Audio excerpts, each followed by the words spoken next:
Bonsoir tout d'abord, on est vraiment très heureux d'être ici ce soir parmi vous pour vous présenter un peu l'agence. Pour ceux qui ne la connaissent pas mal la connaissent quand même finalement, puisque je vois quand même beaucoup de têtes connues. Donc cette agence Data qu'on a fondée Colin et moi en 2010. Donc, tout d'abord, on remercie la Cité de l'Architecture et en particulier Francis Rambert pour cette belle invitation. Donc on a choisi de vous présenter notre parcours commun qui a démarré un petit peu avant la fondation de Data en 2010. Il a commencé en effet chez Christian Ovette, un architecte chez qui on a travaillé tous les deux à partir de 2005. Et on va vous présenter ce parcours un peu à la manière d'une succession chronologique de tableaux, de figures qui sont autant finalement de rencontres, de temps, de moments ou de projets fondateurs qui ont contribué à déterminer les fondamentaux de notre pratique.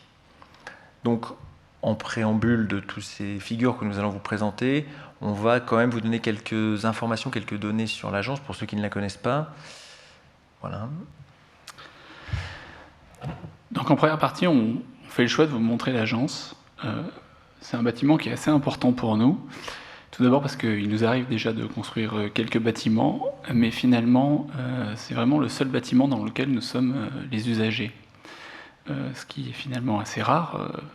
On n'exploite qu'un seul bâtiment. Et ensuite, c'est parce que c'est vraiment notre maison commune, et c'est une notion auquel on attache beaucoup d'importance. C'est celle où on retrouve tous les architectes de l'agence, où on discute et on travaille tous ensemble. Et c'est aussi un lieu dans lequel on passe beaucoup de temps ensemble. Alors, il s'avère qu'il y a quelques concubins salariés de l'agence. Voilà, je sais que c'est un sacrifice et on passe beaucoup de temps ici, souvent plus de temps ici que chez soi. Donc il s'agit d'une ancienne maison de faubourg à Bagnolet qui a été transformée en atelier. Et il faut savoir qu'on a 2 salles de bain, une cuisine, une cave, un garage, une terrasse, 2 chambres et un grand espace de vie dans lequel nous travaillons. Donc l'agence, elle est assez simple, elle est constituée de 15 architectes. Je tiens à la notion d'architecte parce qu'en fait, il n'y a pas vraiment de profil type à l'agence. En fait, nous sélectionnons des personnes qui travaillent à l'agence en fonction de ce qu'ils sont. Et vraiment, nous ne recherchons pas de profil particulier. On n'a pas de profil chantier, on n'a pas d'informaticien, on n'a pas de... Voilà, on n'a que des architectes.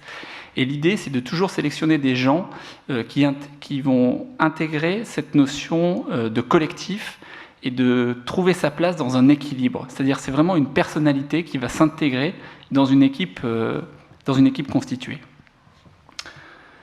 Alors, on décide de vous montrer cette image qui est en fait le fronton de la porte d'entrée de Harvard, dans lequel il y a un slogan qui est Veritas, qui nous va rien à voir avec le bureau de contrôle, mais qui nous va plutôt pas mal sur la vérité des choses et la manière d'être des personnes et la manière dont ils ont de se dire les choses. Et ensuite, la notion de soldat et de champ. Ce sont des notions qui nous va bien dans la mesure où, en fait, nous pratiquons l'architecture comme un véritable sport d'équipe, un sport cérébral, mais un sport où, en fait, tout le monde défend et attaque en même temps. En fait, l'idée, c'est que tout le monde soit en mouvement. Bien sûr, les architectes à l'agence ont des projets attitrés, mais tout le monde doit y participer et absolument tout le monde doit donner son avis. Donc nous prétendons, en fait, avec tous les gens qui travaillent à l'agence et qui sont ici, c'est de faire fonctionner en fait cette espèce d'école d'agilité de l'esprit, un vrai processus d'intelligence des collaborateurs où tout le monde a le droit de donner son avis et de parler pour défendre cette notion auquel nous tenons, c'est que pour nous, l'architecture, c'est quelque chose d'important.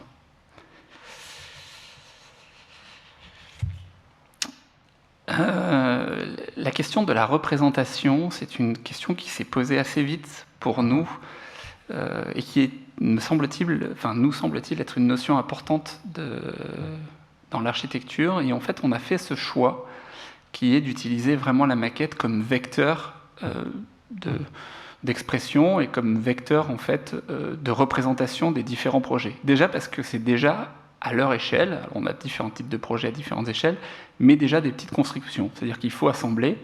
Alors on peut le voir à l'agence, il y a plutôt des bons constructeurs, il y en a qui sont plutôt des mauvais constructeurs. Ça témoigne aussi en fait des premiers éléments d'assemblage qui viennent s'organiser les uns aux autres et ça peut commencer à préfigurer. Il y a une règle qui dit à l'agence, ça tire en maquette, ça tire en vrai, c'est pas toujours vrai. mais c'est un peu une des idées qu'on essaie de mettre en place, et c'est vraiment un outil qu'on essaie d'exploiter au maximum et qui parle finalement au plus grand nombre. C'est-à-dire ça peut être des professionnels de l'architecture, finalement, comme au néophyte qui, lui, va venir comprendre et voir le projet. Le deuxième point auquel nous attachons beaucoup d'importance, c'est d'être surtout et absolument des généralistes de l'architecture. On ne souhaite pas être des spécialistes, et ce qui nous plaît par-dessus tout, c'est de nous confronter à des nouveaux territoires, des nouveaux enjeux. En fait, les questions d'échelle ne nous intéressent pas. Ça ne nous intéresse pas d'avoir le plus gros projet ou le plus petit projet. Enfin, ce qui nous intéresse, c'est vraiment la notion de projet. Donc aujourd'hui, on a travaillé sur des projets qui faisaient 12 mètres carrés. Et actuellement, on travaille sur un projet de réhabilitation qui fait à peu près 20 000 mètres carrés. Et donc ce grand écart, pour nous, il est essentiel et il est vraiment très important. Et la question, c'est toujours la même, c'est la question de l'ambition du projet. C'est-à-dire que voilà, ce qui nous intéresse, c'est de faire de l'architecture, quelle que soit l'échelle, quel que soit le budget, quels que soient les enjeux, mais qu'il y ait une vraie ambition. Et donc cette variété de projets, elle s'exprime dans différents sujets qu'on a eu à traiter. Ça peut être des questions programmatiques, le loisir, la culture, le commerce, les équipements, la recherche, le logement. On a travaillé aussi sur des éléments de scénographie.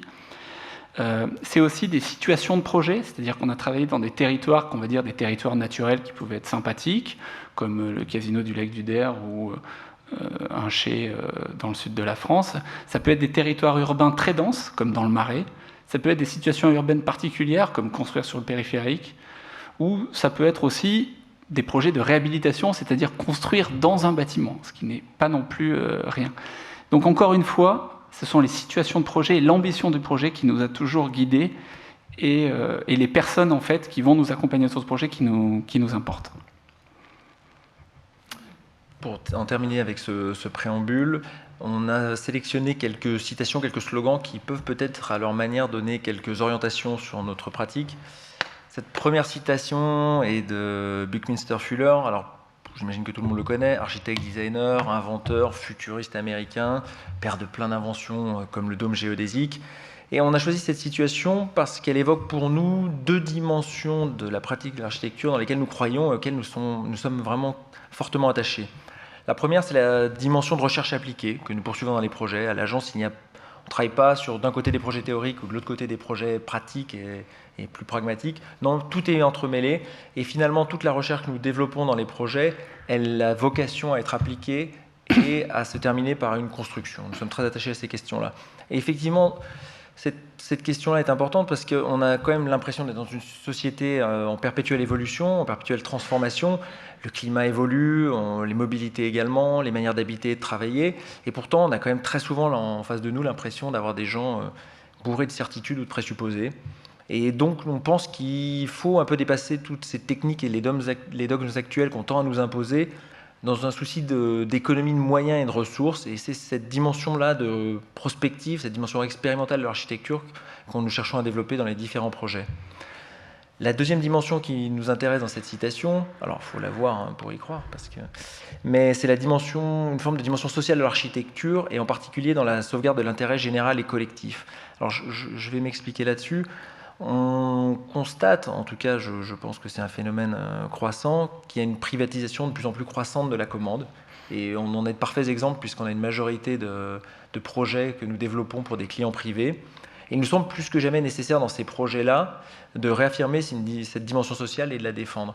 Parce que finalement, défendre l'intérêt général et collectif quand on fait du logement social ou des équipements publics, il y a une forme d'évidence. Et je pense que le combat aujourd'hui, ou le combat, en tout cas l'engagement, doit se déplacer dans la commande privée. Et pour nous, ça passe par des choses très simples. C'est la question de la durabilité, d'avoir une vision à long terme, de favoriser la qualité d'usage, la qualité des constructions, et d'imaginer à chaque fois les bâtiments et les projets comme des lieux de vie ouverts sur la ville et leur environnement. En creux, finalement, puisque c'était aussi un peu une des visions de Buckminster Fuller, on a une vision assez optimiste de l'avenir. En tout cas, c'est quelque chose qu'on aime partager ensemble, et on aimerait faire en sorte que demain soit meilleur qu'aujourd'hui.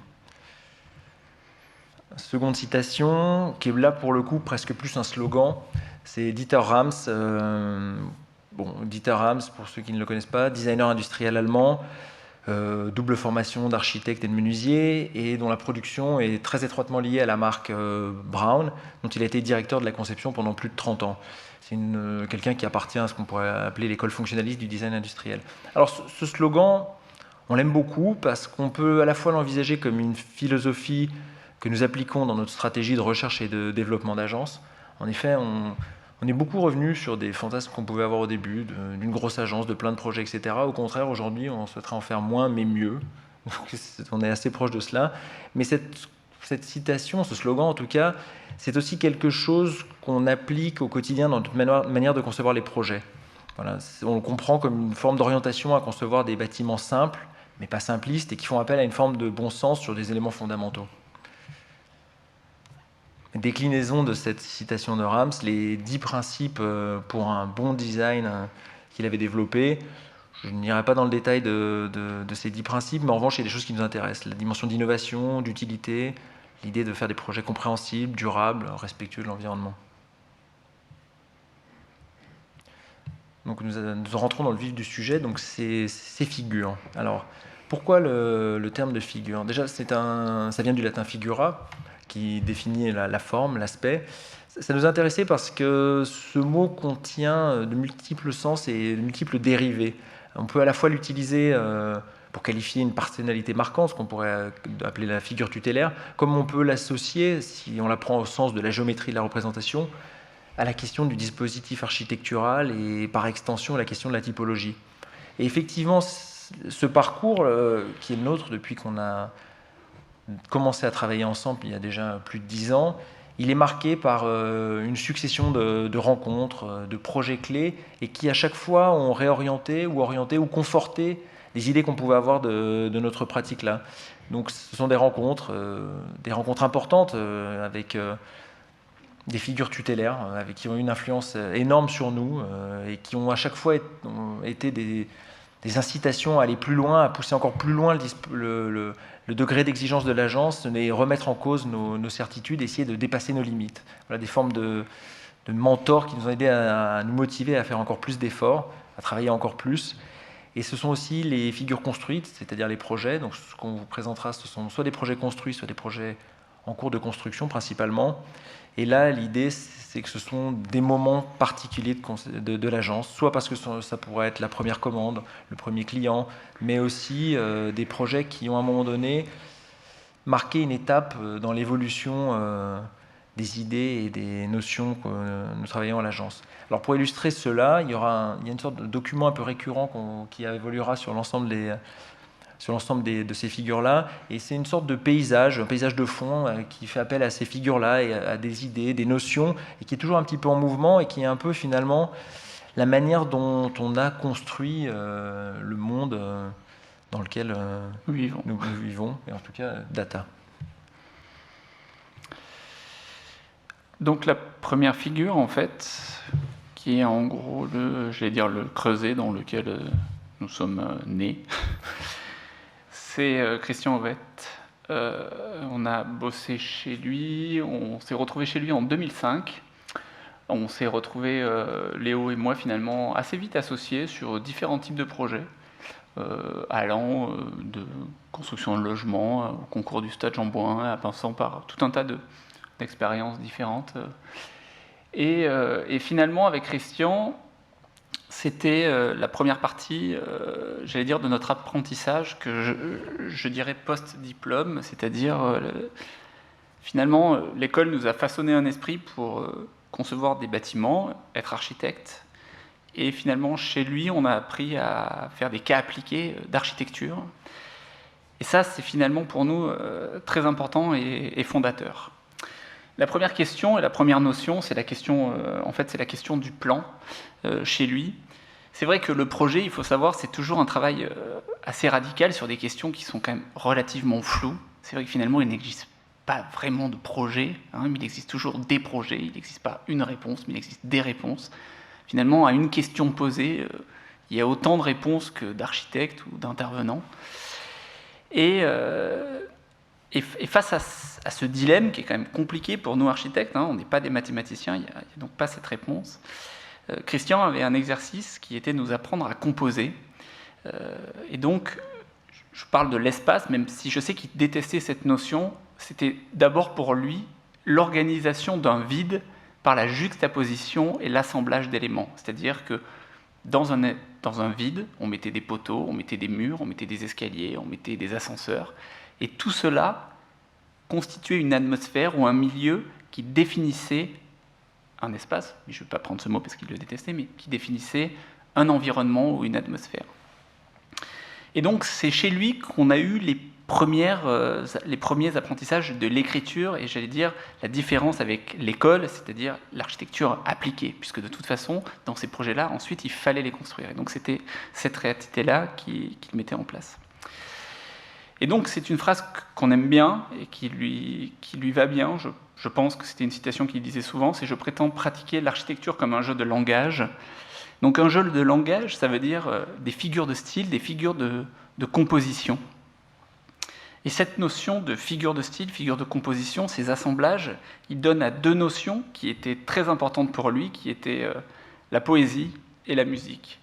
Et le point commun qu'ont ces deux notions, donc là on a remis un poème de Francis Ponge, donc c'était un poète que Christian vénérait, et vis-à-vis entre la poésie et la musique, ces questions d'assemblage, ces rigueurs de construction, ces mécanismes de composition, en fait, c'était vraiment les éléments qui lui permettaient de composer, et en fait, comme une symphonie, c'est-à-dire les notes de musique, on les associe, et ça crée une symphonie.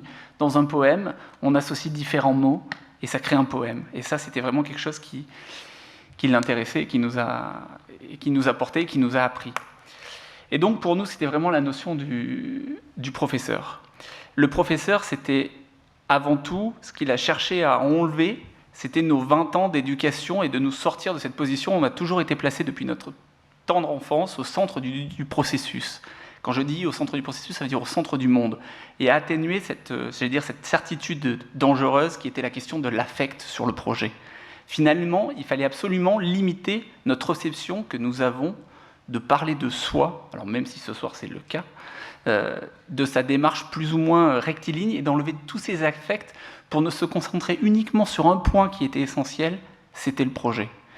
Et finalement, dans la vie professionnelle, ce qu'on retire de ça, c'est que finalement, ce qui fait sens et ce qui permet de défendre un projet et finalement de faire gagner une idée, c'est finalement quand on est enlevé de l'affect et qu'on est juste dans cet argumentaire-là. L'autre point, qui était important pour lui, c'était de résumer au fait qu'un bâtiment, c'est 10 détails. 10 détails, pour construire un bâtiment, c'est déjà énorme. Et si on arrive à les tenir les 10, ben on est plutôt un bon architecte. Et ça, c'était parce qu'il connaissait la charge que représentait la construction d'un bâtiment et la lutte permanente pour essayer de faire aboutir ses idées et le projet. Et ça, c'était quelque chose qui était vraiment fondamental, et c'est quelque chose sur lequel nous, on s'est toujours appliqué, d'essayer de tenir 10 points, alors ça varie, mais disons des points limités, pour pouvoir tenir une architecture qui était cohérente et où en fait il n'y avait pas une débauche d'énergie sur les bâtiments. Et donc voilà le premier bâtiment que nous avons livré avec lui. Donc on a fait le concours chez lui, avec lui. Donc là il avait vraiment ce rôle de professeur. On va dire qu'on était les étudiants, on proposait un projet d'étudiants, et ensuite il le corrigeait et le mettait en architecture appliquée pour le construire. Et donc tout ce travail-là s'est fait tout aux phases d'études, et en permanence, il revenait sur le projet, simplifiait les détails, simplifiait les différents éléments de certitude qu'on pouvait avoir pour aboutir à un projet, j'allais dire, de plus en plus essentiel. Et donc ce projet, on l'a livré en 2012, et j'allais dire, ça sera la première figure construite, en fait, qui va nous permettre de faire la transition avec l'agence aujourd'hui Data. C'est vrai qu'on n'a pas eu la chance de faire le chantier avec lui parce qu'il est décédé, j'allais dire, au moment des fondations. Et donc, j'allais dire, sa dernière leçon, c'était de vous dire allez, faites le chantier, démerdez-vous. Voilà. Donc ça, c'était vraiment une leçon assez forte.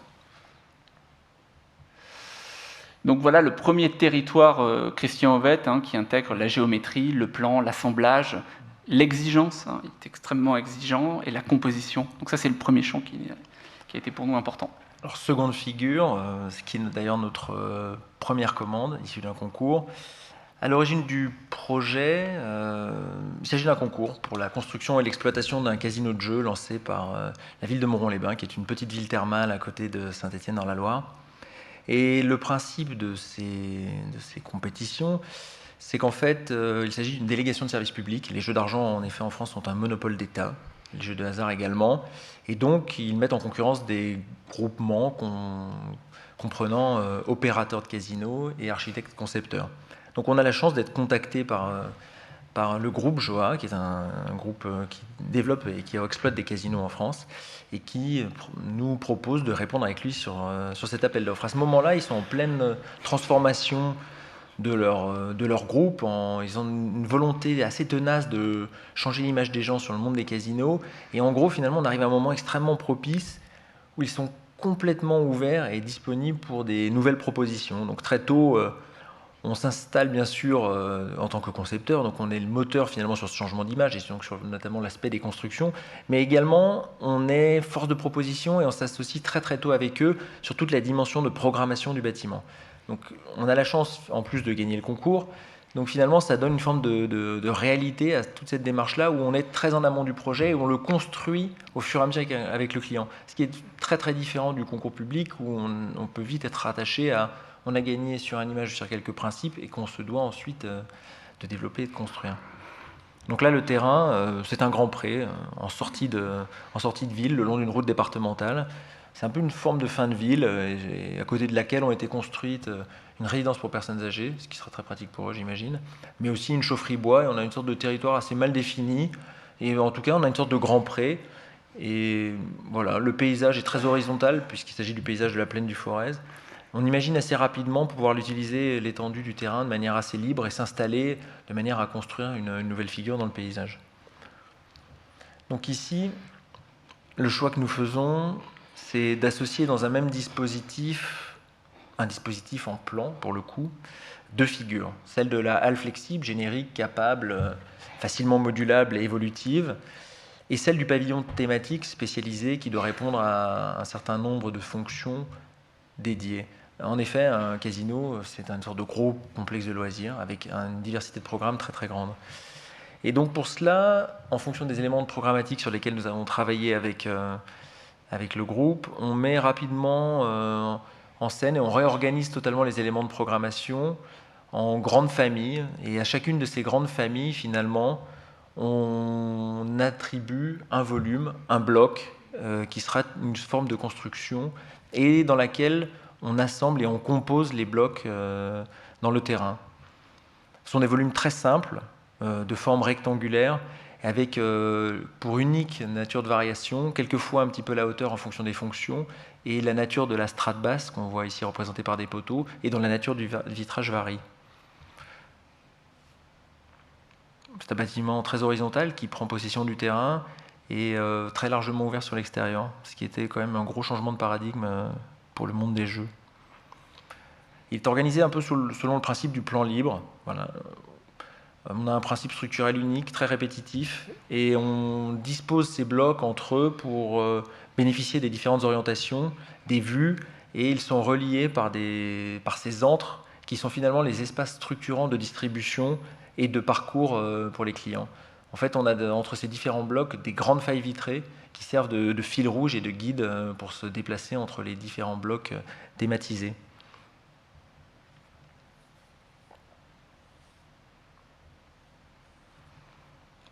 Il s'agit d'une délégation de service public et ce qui était important pour nous, c'est qu'à l'issue des 18 ans de concessions qui sont autorisés pour l'exploitation au groupe privé, le bâtiment appartiendra à la collectivité.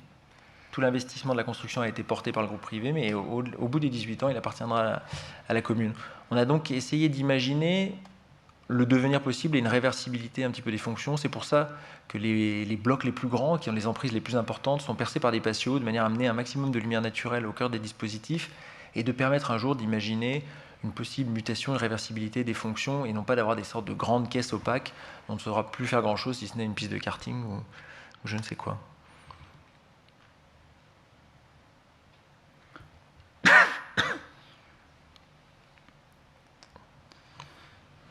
Dans la continuité de ce projet de Montauban-les-Bains et quelques mois après, on répond à un autre appel d'offres, toujours selon le même groupement, opérateur, architecte, et c'est à la Seine-sur-Mer. Donc on est dans le Var, en face de la rade de Toulon, et on est sur le site des anciens chantiers navals. Donc c'est un site extrêmement plat, et dont presque aucune construction industrielle ne subsiste. L'image de l'industrie déclinante a été totalement gommée. Seuls quelques petits édicules, tels qu'une ancienne porte d'entrée et un pont levant, ont été conservés. Mais le site a été totalement mis à nu. Et sur une partie de ce site, qui est situé donc directement au bord de la mer, donc face à la rade de Toulon, le long d'une grande darse, un parc a été conçu, un parc qui finalement ne se termine pas, ne s'est pas terminé, puisqu'il s'agit d'un site sur lequel il y a eu de multiples concours pour des équipements culturels qui n'ont finalement jamais été construits et qui n'ont jamais abouti. Donc en quelque sorte, le bâtiment qui est demandé est une sorte de fond de scène pour ce parc, et qui était aussi à la fois une fin de ville, mais aussi le démarrage d'une autre avec la reconquête d'autres bâtiments industriels. La programmation était très très proche de celle de Montron-les-Bains, avec une petite spécificité, c'est qu'il est demandé au programme, c'est parce que c'était un choix de la ville, une salle de spectacle de 400 places. Alors, à Montron-les-Bains, la composition est une composition en plan. Ici, en revanche, le projet est régi par la coupe.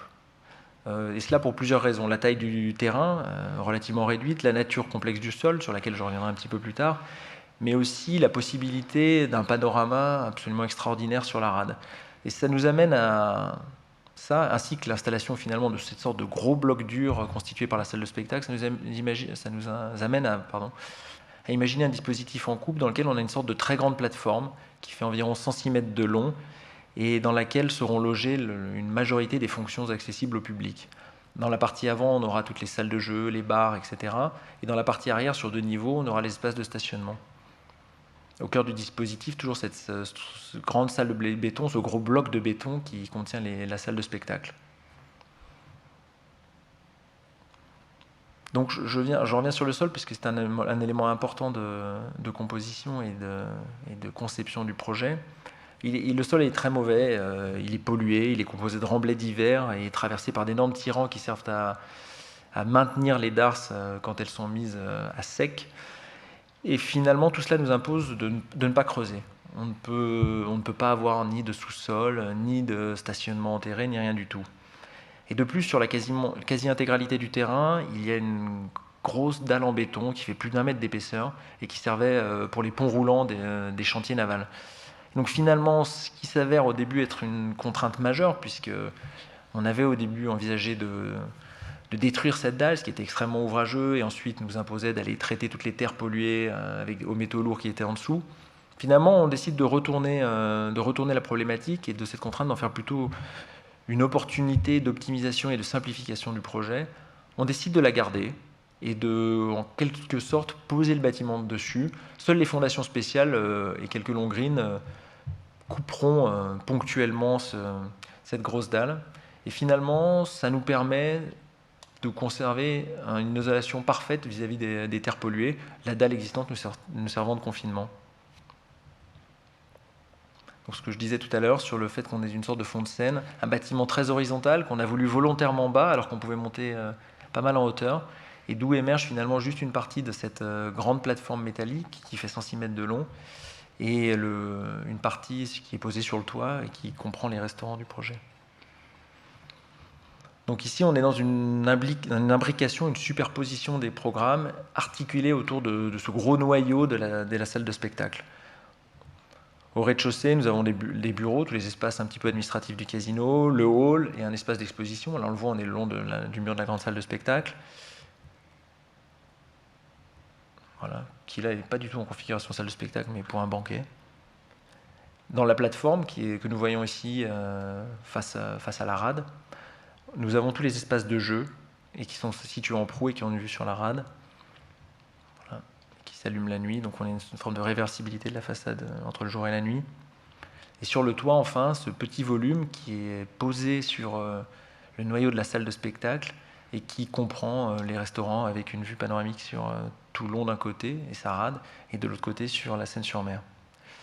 Ici, comme dans le projet précédent, même si c'est un petit peu peut-être moins visible et moins ostensible, on a toujours l'idée d'une trame structurelle efficace, bien réglée, capable d'accueillir les évolutions programmatiques dans le temps. Voilà, on est dans un équipement multifonctionnel avec un nombre de RP différencié.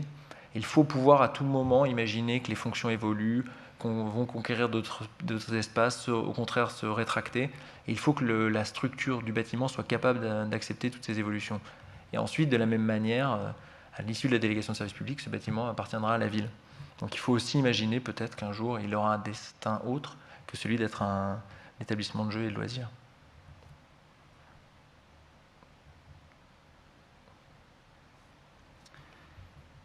Troisième figure, la maison des projets pour la CEMAPA, dont Francis Rambert a parlé en introduction. Donc ça, c'est la petite maison et le territoire. Donc, l'idée de ce projet-là, qui était à l'origine un concours, est d'installer le centre d'information et de concertation de la CEMAPA, leur maison du projet, dans l'ancienne maison du directeur de l'usine Sudac. Donc, on est situé en bord de Seine, on est sur le parvis de l'école d'architecture de Val-de-Seine. Et l'idée dans cette petite maison est d'exposer le grand projet de Paris-Rive-Gauche et les futurs quartiers en développement dont la CEMAPA aura la charge. Son positionnement est assez incongru, on le voit, par son échelle comme par sa localisation. Néanmoins, bien que ce soit un bâtiment abandonné, il a été sauvegardé quelque peu miraculeusement. En tout cas, il est là, il existe, et aujourd'hui, il faut lui inventer un nouveau destin. Ce qui est intéressant pour la CEMAPA, c'est qu'il se situe à l'articulation, à la fois à la fin du quartier Rive-Gauche déjà construit, déjà constitué, avec les futurs quartiers qui seront en développement vers Bercy, Charenton, comme vers Ivry. Parce qu'on est vraiment juste à la limite du boulevard des Maréchaux, qui est juste ici et qui passe en pont. Alors le parti que nous avons choisi, part d'un constat assez simple. Cette maison qui est abandonnée est en excellent état au niveau de son clos couvert. En revanche, à l'intérieur, il est totalement en ruine et n'a pas du tout la capacité à accueillir un établissement recevant du public. Donc on décide de vider complètement ce bâtiment et d'installer un dispositif spatial et scénographique dans le volume qui prend la forme d'un cylindre. Ce cylindre est accroché à un mur qui sépare la partie d'exposition d'une partie servante qui, côté scène, accueille les escaliers, les éléments techniques et de distribution du projet. Dans ce cylindre, qui finalement est une forme très simple et qui est simplement accroché sur ce grand mur en béton, on a l'ensemble des fonctions techniques et scénographiques du projet. L'idée, parce que c'est quelque chose qui nous semble être important, c'est qu'on a un petit projet, petit par sa taille, et on doit réussir à donner l'envie et l'élan pour que les gens parcourent les différents espaces d'exposition et s'intéressent plus avant. Donc on a constitué une forme de parcours qui passe par ce double escalier en chambord à l'arrière, et aussi avec une forme de connexion et d'ouverture maximum sur le territoire. Donc là, nous sommes côté Seine, donc on voit très bien l'école d'architecture Val-de-Seine, le très beau bâtiment industriel, et donc cette petite maison qui était la maison du directeur de l'usine Sudac. Donc côté parvis de l'école, donc on s'ouvre largement dessus, l'idée étant peut-être un jour de trouver des synergies et une programmation spécifique avec eux. Donc on parle d'un bâtiment tout petit, et la contrainte principale du programme dans ce bâtiment-là, c'était d'installer la maquette de la ZAC. C'est une grande maquette qui est du territoire déjà construit, qui existe et qui a des dimensions absolument énormes. On la voit ici représentée en plan. À partir du moment où on installe, puisqu'en plus il a été demandé qu'elle soit rez-de-chaussée, cette maquette-là, on n'a quasiment plus de place pour envisager quelques usages ou quelques transformations d'usage possibles de ce rez-de-chaussée. Donc le dispositif qu'on a choisi de développer est celui par rapport à cette rondelle toujours qui contient des dimensions techniques et scénographiques, c'est d'avoir un système mobile où la maquette monte et peut se ranger dans le plafond, libérant ainsi totalement le rez-de-chaussée, parce qu'effectivement la CEMAPA doit pouvoir accueillir des délégations, du public, des conférences, et donc il convient de pouvoir se libérer l'espace de l'implantation de la maquette. Dans la notion de parcours, parce que c'était quelque chose d'assez important, dans cet escalier en chambord, on a de très larges paliers qui permettent côté Seine d'avoir des vues cadrées sur le paysage, et c'est quelque chose qui était particulièrement intéressant. Donc là, il s'agit de la salle intermédiaire au niveau, qui elle est là aussi largement ouverte et qu'on peut aussi complètement fermer. Et c'est un espace dédié à un temps plus long quand on visite l'exposition. la confrontation entre l'existant. Donc l'existant, on a conservé l'enveloppe qui est laissée brute. Seuls quelques confortements, ce qu'on peut voir ici en blanc, sont rajoutés. Et on a une dissociation très nette entre ce qui est rajouté et ce qui est de l'existant. Il n'y a pas d'ambiguïté sur les dispositifs. Finalement, ce qu'on a cherché à faire, c'est de concevoir un bâtiment-outil qui soit vraiment sur support fonctionnel et technique mis à disposition de la CEMAPA et des visiteurs, pour accueillir toute une grande diversité d'usages dans un lieu très petit, s'adapter aux changements et finalement, un peu à l'image de ce quartier qui est en pleine évolution, transformation, avoir un lieu qui lui ressemble.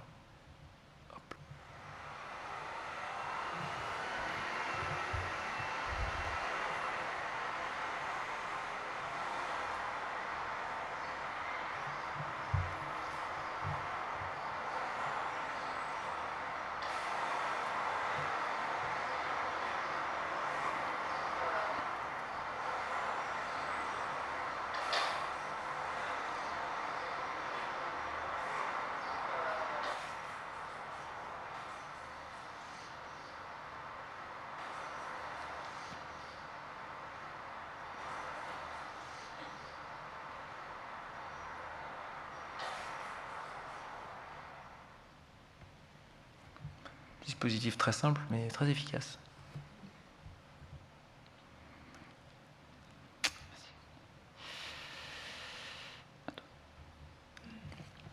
Donc la figure numéro 4, c'est notre rencontre avec l'OMA.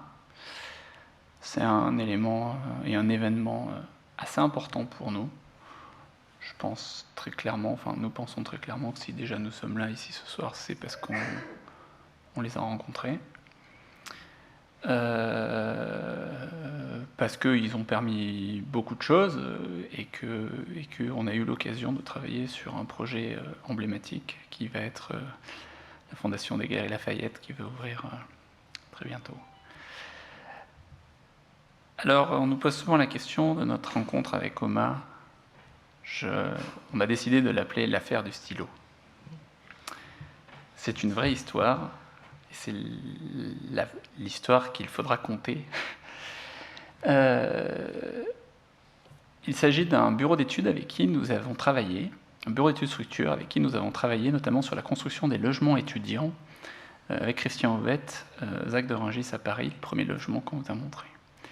Ce bureau d'études a assisté à une conférence à Londres d'Hélène Van Loon, qui est une des partenaires de l'OMA, une conférence sur, je ne sais pas quel était le sujet.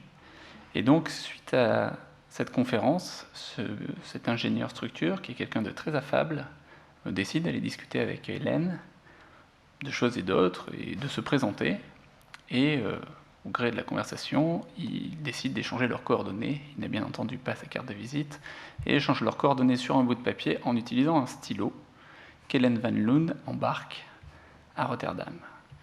Un jour, ce bureau d'études étant à Rotterdam, appelle, l'histoire ne dit pas si cet oubli était volontaire ou pas, appelle Hélène Van Loon à Rotterdam et lui dit « Écoute, je suis à Rotterdam, c'est un stylo que j'aime beaucoup, j'aimerais le récupérer. » Elle lui dit « Écoute, je suis à Rotterdam, passe nous voir. » Et donc, ils se retrouvent là-bas et ils discutent de choses et d'autres.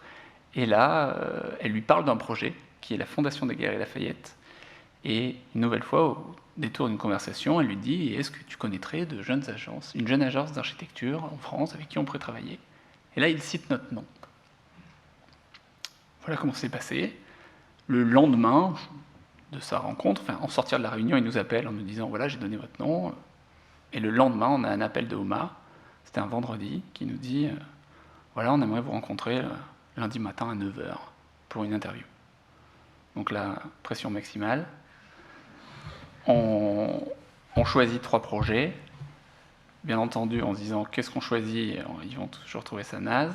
On prend un projet construit, un projet en cours de réalisation et un projet qu'on se dit OMA compatible. Là, on s'aperçoit que notre niveau d'anglais, surtout le mien, n'est pas super performant. On décide de débaucher une collègue à nous en lui disant viens nous dépanner une journée à Rotterdam pour faire semblant qu'on est fluent en anglais. On se retrouve tous à Rotterdam, on passe l'interview, et à la fin de la conversation, Hélène nous dit très bien, on commence le projet. Et là, elle nous parle de la fondation. Voilà comment ça s'est passé. Et en gros, voilà comment ça a un peu changé notre vie. Donc, je disais à Francis, quand on s'est rencontrés, qu'il y avait une histoire de match point. C'est vrai que la bague tombe sur le rebord et innocente à la fin la personne. Ben, nous, c'est une histoire de stylo. Voilà. Et je trouve que, finalement, ça nous va bien.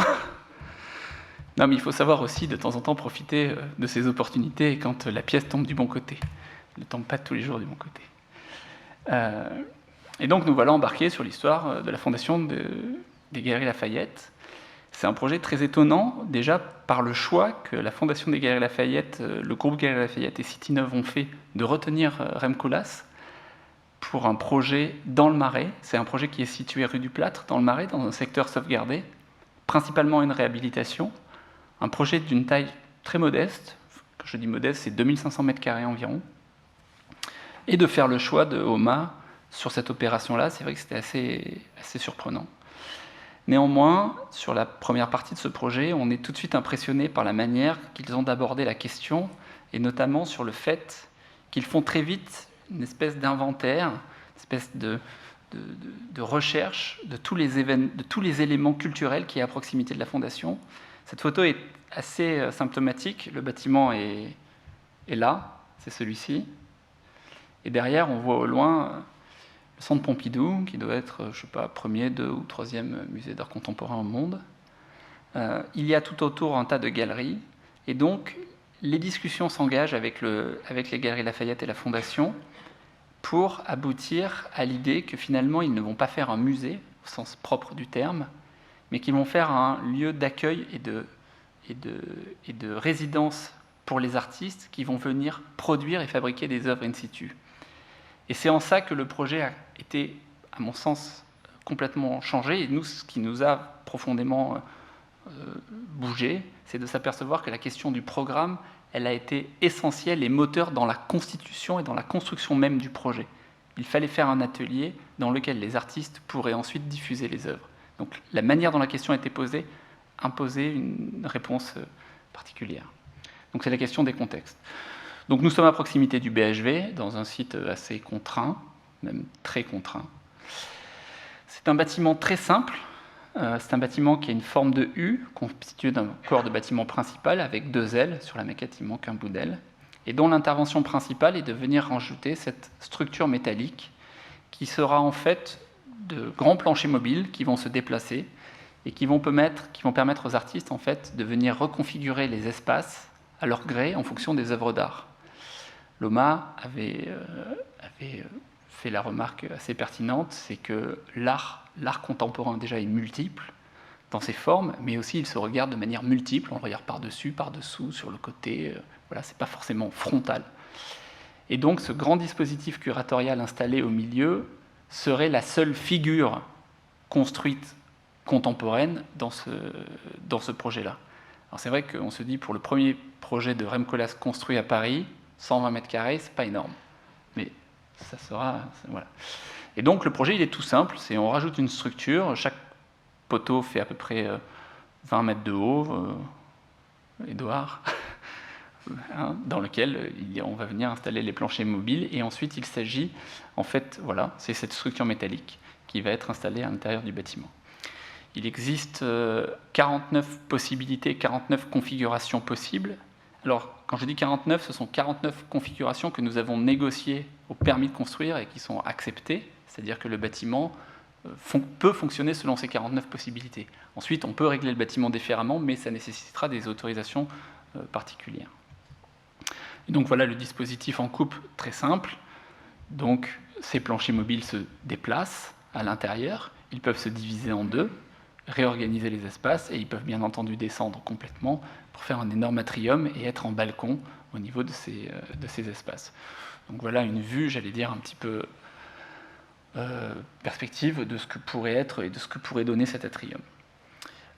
On va vous montrer une vidéo, parce que là on a présenté le projet, on ne veut pas s'attarder particulièrement sur ce projet, parce que c'est un projet qui a été conçu par OMA, même si on travaille avec eux depuis 5 ans, c'est leur projet. De toute façon, à l'inauguration, je pense qu'il y aura beaucoup de personnes qui parleront de cet élément-là, mais on va plus parler ensuite du process et des éléments qui nous ont ce que ça nous a apporté ce travail et cette collaboration avec eux. On voudrait vous montrer un film.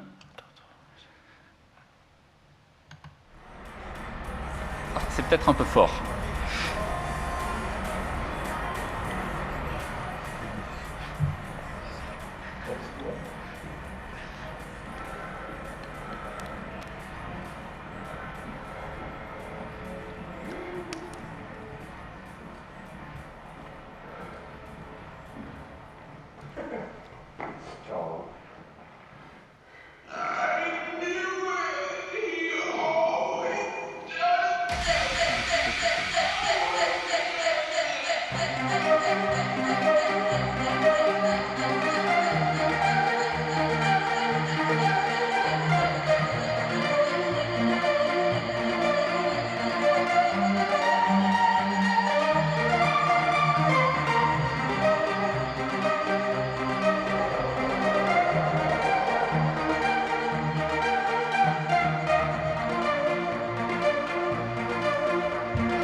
Donc, comme vous pouvez le voir sur nos chantiers, c'est plutôt bonne ambiance. Non, ce qui était important dans cette question, et là je reprendrai une notion dont Richard Scoffier a parlé, c'est la question de l'action, permanence, et la manière de travailler de l'OMA, c'est qu'ils sont en permanence en action et qu'il n'y a pas de temps mort. C'est qu'en fait la question du projet, elle est au sens large, et que même un chantier, c'est un temps de vie du bâtiment, et qu'il y a donc tous ces événements qui peuvent participer. En fait, le film que je vous ai montré, c'est un des films du cycle Mutant Stage, qui est porté par les Galeries Lafayette, et en fait, il y a plusieurs interventions durant le chantier pour faire vivre et préfigurer en fait le bâtiment. Donc on a eu différents artistes qui sont venus participer, à animer et à faire vivre ce bâtiment. Cette notion-là, nous trouvons qu'elle est vraiment essentielle et qu'elle est vraiment fédératrice, et qu'elle permet en fait au projet d'avoir déjà une préexistence avant son existence, avant la livraison, mais ensuite elle permet de fédérer les équipes toujours autour de cette question de projet. La question supplémentaire qui était vraiment pour nous essentielle, c'est la question de la conception du projet qui avec l'OMA ne s'arrête jamais. En fait, la notion de phase, APS, esquisse, elle existe bien entendu, mais en fait elle ne s'arrête pas et le projet n'est jamais figé à la fin d'une phase. Le projet, il est en permanence en évolution. Le projet qu'on voit là, c'est le quatrième projet qui a été proposé et travaillé avec les différents intervenants de la ville, autant les services de Bruno Lambert de la direction de l'urbanisme que les services des ABF, que voilà. Ce projet-là, il a eu plusieurs contraintes. Remcolas a eu besoin de pousser les limites à chaque fois, de savoir jusqu'où pouvait aller pour aboutir à un projet qui lui semblait être le plus pertinent et la réponse la plus satisfaisante pour cette fondation des Galeries Lafayette. Il faut savoir que même en chantier, en fait, cette question-là, elle est toujours abordée. On aime bien cette image parce qu'elle représente, c'était Colas lors d'un événement à la Fondation, lors d'un cycle de conférences qu'il y avait eu à la Fondation avant le démarrage du chantier, où il opposait la notion de challenge versus comfort. la question de challenge est pour lui permanente. En fait, il nous challenge tout le temps. Il veut toujours repousser les limites et on marche toujours sur la ligne. Et c'est ça qui finalement fait que le projet il prend de la puissance et que d'un seul coup, ce projet il va exister, il va avoir une différence et il va finalement avoir de la consistance. C'est vrai qu'on n'est jamais dans le confort. Tous les détails, tout est finalement demande, j'allais dire, un travail intellectuel très important. Il y a 5 A-textes sur la cage de verre. Les éléments verriers font 2 tonnes. La mise en œuvre est compliquée, alors qu'au final, le projet est extrêmement simple. Et c'est vraiment cette notion qu'il a avec l'ensemble des intervenants, c'est-à-dire ses équipes, qu'il pousse au maximum, mais aussi les consultants, nous, avec tout le monde, et les clients aussi, c'est-à-dire qu'il va pousser le client pour aller toujours plus loin, toujours dans cette question de projet, et avant tout, c'est le projet. Et c'est vraiment ça, j'allais dire, ce travail de marathonien absolument incroyable qu'il a mis en place, qui nous résonne en nous. Donc ça, c'était les notions. L'autre projet, et donc ce travail, pour nous, donc on a travaillé avec la Fondation et le groupe Galeries Lafayette et CityNov sur une première partie. Leur deuxième partie était d'avoir une stratégie de développement du BHV. Donc le BHV, il est ici. Et il possède un ensemble en fait, immobilier assez important dans le quartier du Marais. Et donc, on a travaillé avec eux, et on travaille toujours avec eux, sur une stratégie de développement qui serait de développer une notion de ce qu'on appelle le grand magasin horizontal dans le Marais, utiliser j'allais dire, l'espace urbain en essayant de venir coloniser certains éléments d'architecture, certains bâtiments pour venir y installer des surfaces commerciales, parce que nous sommes dans le périmètre grand magasin. Donc on est dans le secteur du PSMV, hein, le plan de sauvegarde du Marais, dans lequel sont identifiés, dans lequel il y a eu un inventaire important qui a été fait, avec des niveaux de protection différents, des niveaux de bâtiments dans leur qualité, leur modénature, leur niveau de construction, très différents. Et à partir de là, il y a eu tout un travail qui a été réalisé pour savoir quels étaient les possibles et comment on pouvait développer et avoir une stratégie commerciale alliant, bien sûr, le commerce proprement dit, mais aussi la culture à l'échelle du quartier. Et donc, il a été proposé de travailler sur la question de venir réhabiter des rez-de-chaussée sur des sous-sols, rez-de-chaussée R+1, pour venir implanter des surfaces commerciales de différents types, et notamment, ici on sera sur un commerce plus classique vis-à-vis du BHV Home, ici un commerce alimentaire dans ce quartier. Donc c'est la question de parcours et de promenade urbaine qui sera proposée, en révélant en fait à chaque fois les cœurs d'îlots, c'est-à-dire que tout ce qui était fermé, tout ce qui était privé, sera réouvert au public, et les cours, les arrière-cours seront redonnés au public, et donc il y aura toutes ces traversées qui seront possibles.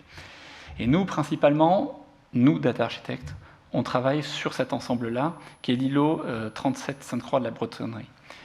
Et donc, c'est ce bâtiment qui est ici, et en fait, cette stratégie d'inventaire, toute cette réflexion qu'on a menée, on l'a portée sur ce bâtiment proprement dit, en identifiant des éléments, et notamment, une des premières interrogations était de savoir pourquoi ici, il semblait y avoir des colonnades. Et donc, on a travaillé avec un architecte du patrimoine, Thierry Glachan, et on a commencé à faire des recherches sur des documents de construction de ce bâtiment, et on a pu identifier sur le Vassereau, en fait, qu'il existait ici, dans les éléments... qu'il existait ici, en fait, un système de colonnade qui avait été recouvert par une maçonnerie. Et c'est pour ça qu'en fait, cette maçonnerie présentait des désordres, et donc on voit la coupe qui est installée ici. On a poursuivi les investigations en faisant des sondages destructifs pour s'apercevoir qu'en fait ces colonnes en fonte existaient et qu'elles possédaient même les chapiteaux. Et donc on a pu aller discuter avec les ABF et présenter cet argumentaire afin de pouvoir dire que finalement ce bâtiment il a été conçu, ce rez-de-chaussée, comme des vitrines, et que ces vitrines, au gré du temps ou du projet, il y a eu une modification, on allait dire du programme, du maître d'ouvrage ou de l'architecte, et que c'était un repenti. Et que finalement, constructivement, ce bâtiment, il était équilibré et dessiné comme un bâtiment de vitrine. Sophie Yaffil était l'architecte des bâtiments de France de ce quartier était d'accord avec cette démarche, puisqu'elle nous a soutenus sur ces éléments-là, et donc nous a permis aujourd'hui de réouvrir ces boutiques à rez-de-chaussée. Donc là, il y a vraiment eu un travail d'inventaire assez poussé qui a été mené sur ce bâtiment. La deuxième partie, c'est qu'on a poussé cette réflexion et tout ce travail d'inventaire et de qualité des bâtiments sur l'intégralité de cet îlot, et notamment en fait sur le fait que c'était un ancien RIE. Alors RIE, ça veut dire quoi déjà ? Restaurant interentreprise. Et en fait, toute cette partie-là en fait, avait été une construction réalisée dans les années 60. Donc les salariés du BHV venaient prendre leur sandwich ou leur plat ici, et ensuite aller manger au sous-sol, dans un endroit assez lugubre. Et donc, ce que nous avons proposé, c'est de venir requalifier entièrement ces bâtiments, qui avaient vraiment une vraie qualité, qui étaient construits en bois, de venir détruire cette partie arrière pour venir reconstruire des surfaces en essayant d'être le plus transparent possible et de toujours poursuivre cette question de la traversée du cœur d'îlot et de permettre de révéler à chaque fois les cœurs d'îlot et de passer de cours en cours ou de passage en passage. Et donc, on fait la réhabilitation de cet ensemble et on vient de construire cette nouvelle forme, cette nouvelle figure architecturale très simple, qui est comme un bâtiment pont, qui soit le plus transparent possible pour permettre aussi de remettre en valeur en fait, cette façade, qui est un immeuble haussmannien, finalement, qui donne sur un passage, mais qui a une architecture d'un bâtiment, j'allais dire, non pas de rapport, mais d'une architecture sur rue. Et c'était ça qui était assez finalement intéressant, c'était d'essayer de dire que depuis la rue Sainte-Croix de la Bretonnerie, essayer de donner à voir cet ensemble-là. Donc voilà le bâtiment à l'arrière que nous avons proposé de détruire et qui a été accepté. Voilà, oui, tant mieux, parce que là, sinon, on aurait eu un problème. Et donc, et ensuite, voilà ce que nous essayons de reconstruire. C'était une figure assez transparente, la plus transparente possible, dans laquelle on vient reconstruire les façades de ce corps de bâtiment existant et essayer d'avoir la plus grande continuité, la plus grande transparence pour passer d'îlot en îlot. Voilà, ça c'est l'intérieur de ces surfaces qui seront réaménagées, dans lequel ils vont implanter Italie. Alors Italie, c'est un concept de food market, ce sont des restaurants et c'est basé sur de la nourriture italienne. Et donc ce travail-là, ce travail d'inventaire et ce travail de conception permanent, en fait, il est en permanence sur le chantier, c'est-à-dire qu'on a retenu les leçons, j'allais dire, de la fondation et on applique ce travail-là tous les jours sur le chantier, c'est-à-dire que les découvertes permanentes qu'on fait sur ce genre d'opération, parce que quand on hérite d'un bâtiment comme ça sur les études, le bâtiment est encore en occupation, il a 6 couches de faux plafond, 3 couches de plancher, 12 couches de doublage à l'intérieur, et donc finalement, quand on commence à épurer le bâtiment et à le vider, on fait des découvertes et il faut en permanence reconcevoir le projet pour essayer d'être dans une logique, j'allais dire, de bâtiment et de conserver surtout tous les éléments qui nous semblent importants. L'idée n'étant pas de faire une destruction du bâtiment, mais de conserver le plus d'éléments possible, intervenir vraiment au cas par cas, et c'est vraiment un projet de couture. Et ça, c'est vraiment, je trouve, notre place d'architecte, là, elle est vraiment essentielle. Sur ces opérations, personne ne nous dit à quoi vous servez les architectes. Là, on a vraiment un rôle important. Donc ça, c'était la deuxième carte. Voilà.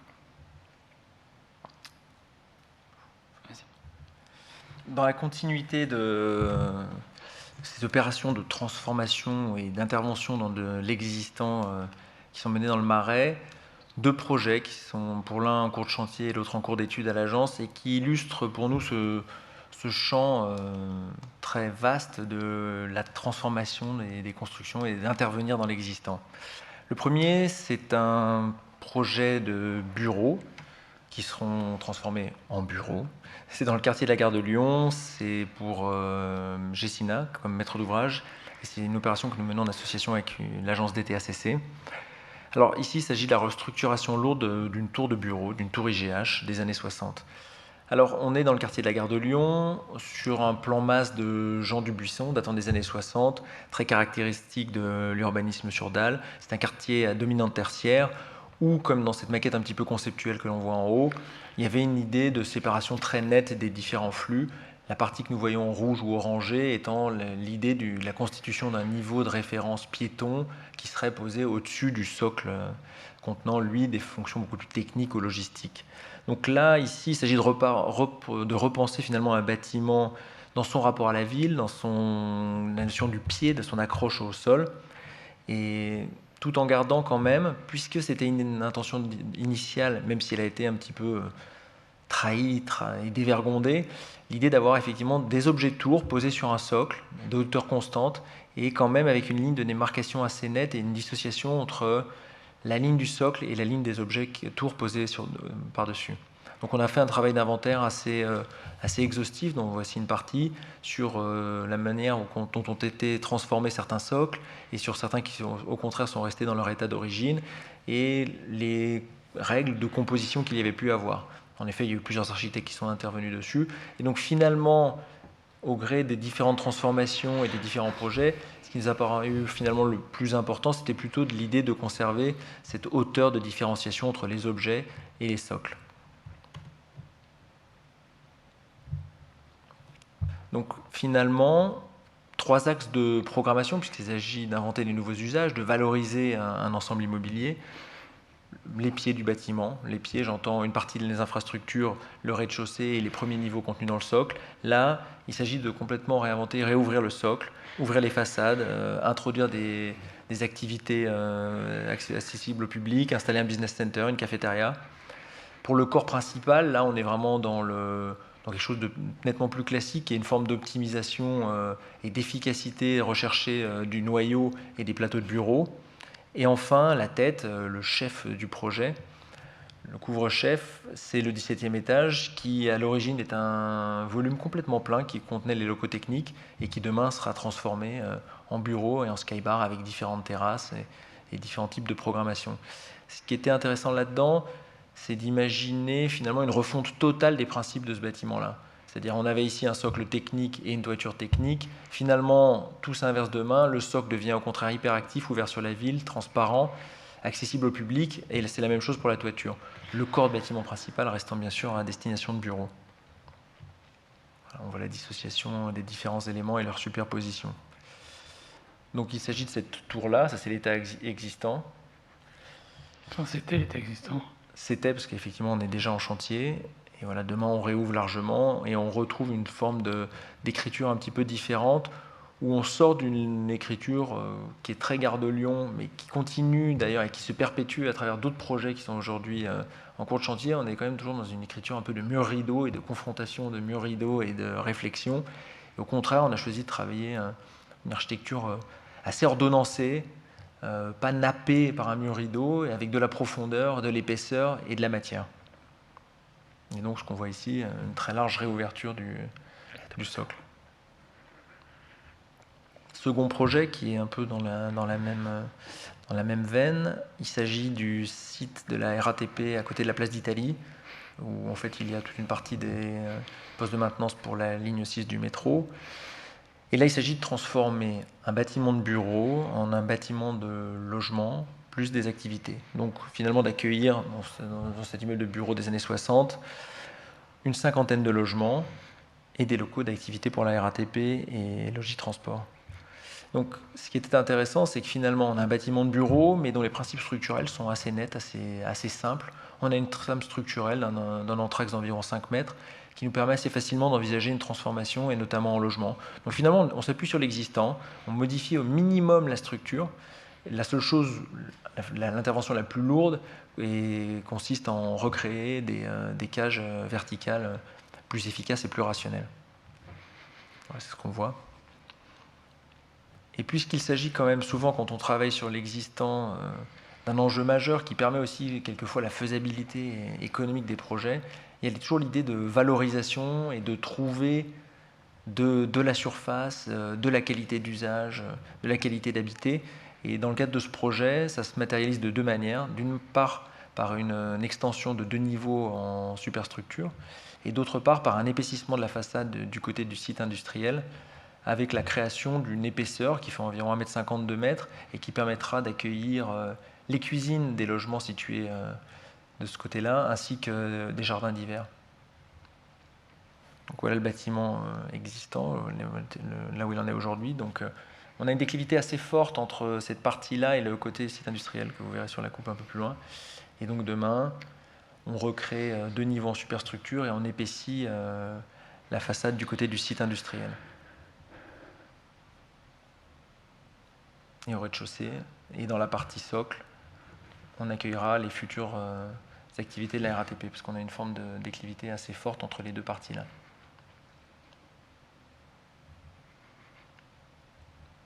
Donc l'écriture se veut assez simple. Finalement, on a une alternance de bandeaux minéraux et de grands bandeaux vitrés. L'idée est d'avoir un maximum de lumière et d'apport de lumière dans les logements, ce qui pour nous est une forme d'évidence sur la qualité d'habiter, et d'avoir une écriture assez sobre, assez minérale, et finalement assez régulière.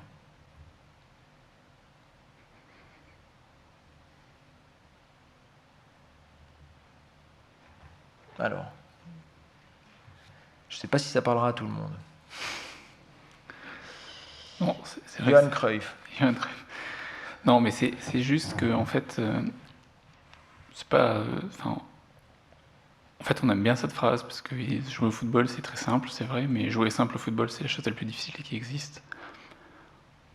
On pense que pour l'architecture, c'est aussi ça. Et en fait, il y avait surtout une idée qui nous intéressait beaucoup, c'était que cette équipe-là a inventé ce qu'on appelle l'idée du football total. C'est-à-dire, c'est un principe de jeu qui proposait, qui était basé sur le mouvement et la permutation des postes durant les matchs. Ainsi, au lieu de séparer les postes de défenseurs et d'attaquants, le football total, il obligeait chaque joueur à participer à l'attaque et à la défense en fonction du moment du match. Alors, ça a un côté très épuisant. Hein, on ne peut pas jouer toutes les semaines, parce que tous les projets ne peuvent pas être comme ça, mais il faut participer à tout. Et en fait, dans cette notion-là, ce qui nous intéresse, c'est que finalement, bien sûr, le résultat, c'est important, mais c'est la philosophie de jeu, en fait, qui nous plaît et qui nous intéresse. Et ce qu'on a essayé de montrer au travers de ce qu'on vous a présenté ce soir, c'est que les bâtiments sont le résultat d'un processus, en fait, et que ce processus de projet, en fait, il est souvent, et il est pour nous un véritable moteur d'invention. Et que ce processus, en fait, pour nous, il importe une vraie question auquel nous attachons énormément d'importance, c'est que nous attachons autant d'importance à la question qui est posée, à la manière de poser la question, finalement, qu'à la réponse.